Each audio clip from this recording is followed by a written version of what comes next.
नमस्कार, स्वागत है आपका। वक्त तो चला है प्राइम टाइम एक्सक्लूसिव का। मैं हूं आपके साथ आशा झा। योगी आदित्यनाथ ने देश की सियासत को अपने बयान से वो मुद्दा थमा दिया है जिसकी गूंज चुनाव बाद भी खत्म नहीं हो रही।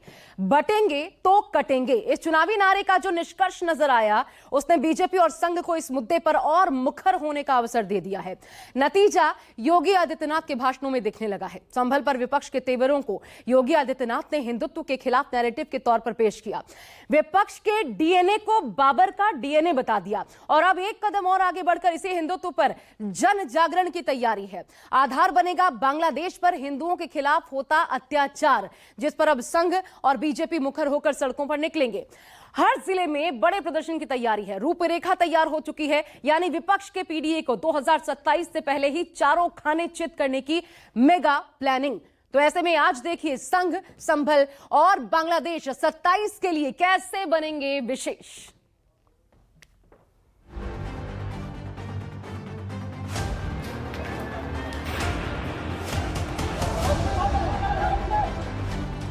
ये शुरुआत है। हिंदुस्तान ने मैसेज भेजा है कि हमें नरेंद्र मोदी जी का विजन अच्छा नहीं लगता, हमें नफरत नहीं चाहिए। पीडीए ने मोदी योगी दोनों को हराया है। 2027 का चुनाव होने जा रहा है। बीजेपी ऐसी घबराई हुई है कि उन्हें पता ही नहीं लग रहा है कि किस दिशा में जाएं। लिख के ले लो, आपको ऑपोजिशन इंडिया गठबंधन गुजरात में हराने जा रहा है। 2027 में फिर से प्रदेश में कमल खिलेगा, इसमें कोई संदेह किसी को नहीं होगा। 27 में सपा चट के लिए तैयारी रखी। 27 में सपा चट। समाजवादी और कांग्रेस की जो रणनीति है उसी से पस्त हो गए। एक काट की हंडिया बार बार नहीं चढ़ने वाली है, तो उसका समय पूरा हो गया। देश के सबसे बड़े सूबे उत्तर प्रदेश में भी फिलहाल कोई चुनाव नहीं, फिर भी चुनावी मोड ऑन है। 2024 में जो सबसे बड़े टेस्ट होने थे वो हो चुके हैं। ऐसे में सिर्फ और सिर्फ 2027 का टारगेट सेट किया जा रहा है। 2027 के यूपी चुनाव के टारगेट को सेट करने के लिए 2024 को लिटमस टेस्ट की तरह देखा जा रहा था, जिसमें हार जीत का स्कोर बराबर का रहा। क्योंकि अगर रिपोर्ट कार्ड पर नजर डालें तो पहले टेस्ट में इंडिया गठबंधन वाली टीम ने बाजी मारी और लोकसभा चुनाव में बड़ी जीत हासिल करते हुए मोदी योगी की जोड़ी वाले गठबंधन को सिर्फ 36 सीटों पर सिमटा दिया। तो वहीं उपचुनाव में इंडिया गठबंधन को मुंह की खानी पड़ी। 9 सीटों पर हुए उपचुनाव में 2 ही अखिलेश के पाले में आई।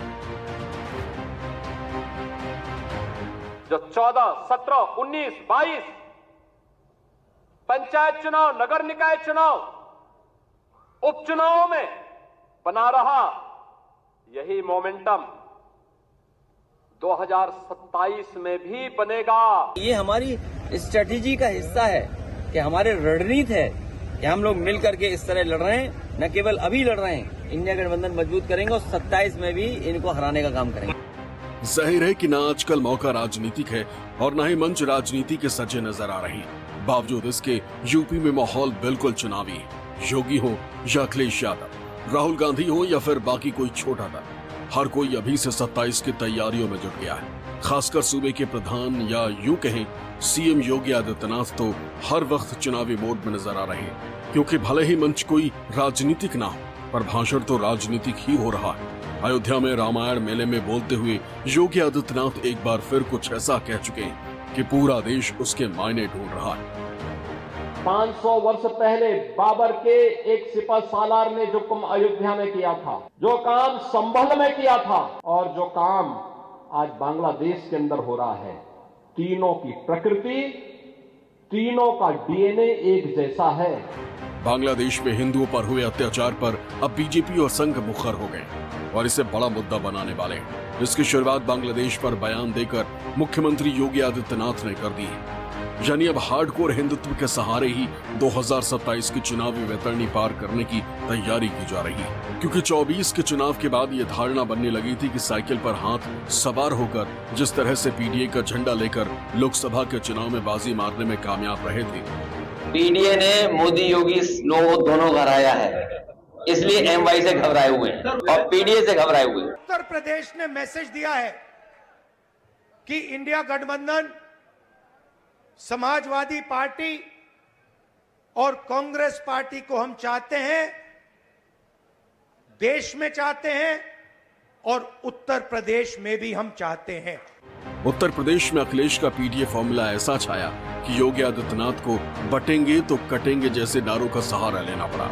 योगी ने जब ये नारा दिया था तो किसी को नहीं लगा था कि यही नारा भविष्य की 2027 चुनाव का मूल मंत्र बनेगा और यही संघ का भी हार्डकोर हिंदुत्व का एजेंडा भी है।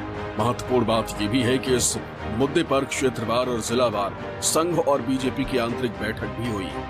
तय ये भी हुआ है कि हर जिले में बड़े विरोध प्रदर्शन किए जाएंगे। बीते दिनों हनुमानगढ़ी में महंत राजू दास ने हिंदू सुरक्षा सेवा ट्रस्ट के बैनर तले दिल्ली में यूएनओ दफ्तर पर प्रदर्शन किया था। जानकारी के मुताबिक कई हिंदूवादी संगठन इस मुद्दे पर अलग अलग प्रदर्शन कर रहे हैं, लेकिन विपक्ष को ये बात गले के नीचे नहीं उतर रही। मुझे नहीं पता कि मुख्यमंत्री जी कितना साइंस जानते हैं, मुख्यमंत्री जी ने कितनी बायोलॉजी पढ़ी है मैं नहीं जानता हूं, लेकिन मैं उनसे एक बार निवेदन करना चाहता हूं कि बार बार वो डीएनए की बात कर रहे हैं, डीएनए की बात न किया करें।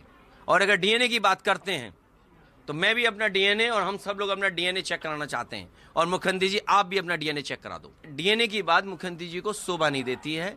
एक संत होकर के, योगी होकर के और भगवा पहनने के बाद उन्हें इस तरह की भाषा और इस तरह डीएनए की बात नहीं करनी चाहिए।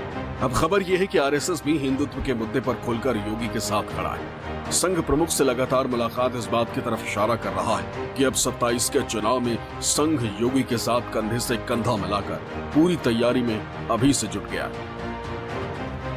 लोकसभा चुनाव 2024 के नतीजे आने के कुछ दिन बाद ही योगी आदित्यनाथ और मोहन भागवत की मुलाकात होने और न होने जैसी खबरें आई थी। मथुरा में 45 मिनट के बंद कमरे में हुई एक मुलाकात को सियासी गलियारों में बेहद महत्वपूर्ण माना गया, जिसमें संघ के कार्यकर्ताओं के जुटने, संघ से मिलने वाले फीडबैक पर गंभीरता से बातचीत हुई। कहा जा रहा है कि हरियाणा और महाराष्ट्र की तरह ही संघ ग्राउंड लेवल पर अभी यूपी में खड़ा नजर आएगा। बेशक अयोध्या की हार बीजेपी के लिए एक महत्वपूर्ण मसला है, लेकिन इसमें मुख्यमंत्री योगी आदित्यनाथ और राष्ट्रीय स्वयंसेवक संघ की भूमिका भी मानी जाती है। माना यह भी जाता है कि बीजेपी नेतृत्व के सख्त रवैये की वजह से ही योगी आदित्यनाथ और मोहन भागवत ने अपनी भूमिकाएं सीमित कर ली थी।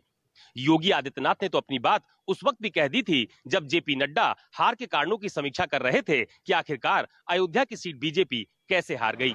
अब संघ प्रमुख भी हिंदुत्व के मुद्दे पर योगी के साथ खड़े नजर आ रहे हैं। अब हमारे पड़ोस में ही बांग्लादेश में क्या हुआ, उसके कुछ तात्कालिक कारण और पहलू है, ये बात ठीक है, लेकिन इतना बड़ा उत्पात तो उससे नहीं होता। पहली बार वहां का हिंदू संगठित होकर अपने बचाव में रास्ते पर आया, इसलिए कुछ बचाव हो गया। हिंदू समाज के भी ध्यान में आना चाहिए कि दुर्बल रहना अपराध है। हम अगर दुर्बल है, असंगठित है, तो उसका मतलब हम अत्याचार को निमंत्रण दे रहे हैं। अखिलेश के पीडीए के फॉर्मूले के तहत अब योगी ने हिंदुत्व का नारा दिया है। ऐसे में क्या वो अखिलेश के 24 के लोकसभा में मिली कामयाबी को 27 में रोक पाएंगे? ये देखना दिलचस्प हो जाएगा।